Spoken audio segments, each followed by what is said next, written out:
Hi friends, evening ஸ்நாக்ஸாக ஒரு போண்டா செய்யலாங்களா? இது குழந்தைங்களுக்கு ஈவினிங்கு ஸ்கூல்லேருந்து வந்தது இருந்தால் கொடுக்கலாம். இல்லை யாருனா திடீர்னு வந்துட்டால் கூட இட்லி மாவு இருந்துச்சுன்னா கடற்கன்னு போண்டா மாதிரி போட்டு கொடுக்கலாம். ஒரு கப்பு இட்லி மாவு, கடல மாவு ஒரு சின்ன கப்பு, அப்புறமா கொத்தமல்லி, கருவேப்பிலை, அப்புறம் இஞ்சி பூண்டு பேஸ்ட்டு, மிளகாய்த்தூள் காரத்துக்கு ஏற்ற மாதிரி போட்டுக்கோங்க. அப்புறம் தேவையான அளவு உப்பு, எல்லாம் சீரகம் கொஞ்சம் போட்டுக்கோங்க. ஒரு பிஞ்சு இட்லி சோடா மாவு கொஞ்சம், நம்ம இட்லிக்கெல்லாம் யூஸ் பண்ணிக்கலாம், அந்த சோடா மாவு கொஞ்சம் போட்டுக்கோங்க.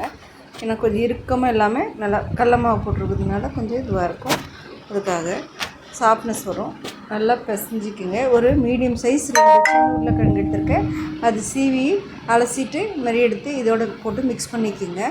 நல்லா மிக்ஸ் பண்ணிவிட்டு ஒரு இட்லி மாவு பதத்துக்கு நல்லா மாரி வந்ததும் எண்ணெய் காய வச்சுருக்கேன். அது எண்ணெய் காய வச்சு கொஞ்சம் சின்னதாக போண்டா மாதிரி போட்டு எடுத்திங்கன்னா நம்மளோட ஈவினிங் ஸ்நாக்ஸ் போண்டா ரெடி ஆகிடும். குழந்தைங்களுக்கு ஸ்கூலுன்னு வந்தால் கொடுங்க, ரொம்ப அருமையாக இருக்கும். வீட்டிலே நீங்கள் வெளியிலலாம் வாங்கி கொடுக்குறதுக்கு வீட்டிலே பண்ணி கொடுங்க.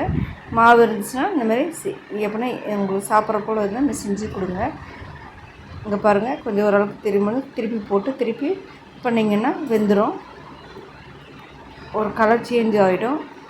கலந்து விட்டுட்டிங்கன்னா வெந்துடும். எடுத்துட்டிங்கன்னா நம்மளோட போண்டா ரெடி ஆகிடுச்சு. இங்கே பாருங்கள், இது கூட நீங்கள் கேரட் வேணால் கூட கேரட்டு சீவி போட்டு எடுத்துக்கலாம். இங்கே பாருங்கள் ரெடி ஆகிடுச்சு. நான் இன்றைக்கி சாஸோடு தான் கொடுத்துருக்கேன். நீங்களும் அப்படியே கூட சாப்பிட்றதுனாலும் சாப்பிட ரொம்ப அருமையாக இருக்கும்.